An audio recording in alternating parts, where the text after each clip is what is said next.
Magandang umaga po sa ating lahat.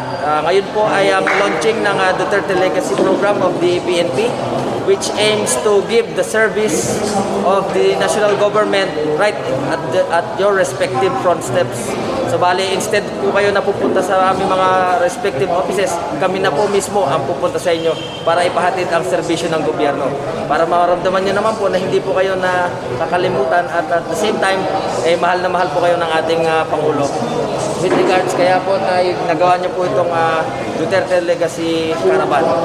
Hello everyone, we are in Dingras again. We were invited by the Municipal Provincial Police Office in Dingras with the program entitled Siyempre Makita Tayo, Duterte Legacy Barangay Caravan. So we were invited to have, of course, our check-up and of course, bibigyan po natin ng free drinks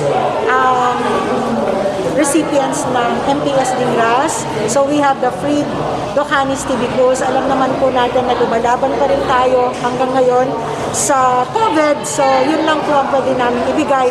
And of course, free check-up from NGT Wellness with my family of course. And I'm thanking of course the Mayor of Dingras, the head of the MPS, Sir Captain J.M. Calderon, and of course, lahat po ng mga kasama niya. So, we will be here until mga 1 o'clock siguro for the check-up of the people of Dingras.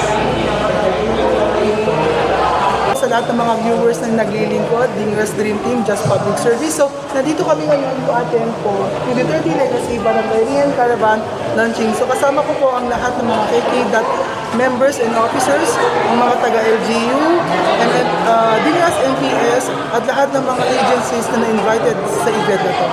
So, ang ano namin sa KK, we will be launching our membership registration po ng KK. Nagre-recruit kami ngayon at marami kaming in-invite na kabataan to join the KK. Aside from that, kami po ang magfa-facilitate sa mga other activities ng event na to. So, good day po sa lahat and manood po tayo palagi ng Dingras Dream Team Just Public Service. Subsubli tayo apo kada iti pasama kiniti launching iti Duterte Legacy Barangay Caravan, and here with us very simultaneous urunusan da apo digiti recipients for this program at digiti kapwa tayo iti PNP, our very loving and caring members of the PNP. Kanita ta apo magkita tayo at dati may isang member iti LGBTQ community in the person of Dexy Thailand Wave Dexy kanayon nga umay iso na basta at the undertaking medical mission or hanapin nga programa iti PNP. So we are now having the free haircut. We will be having 20 to 30 recipients for today. So that is very great.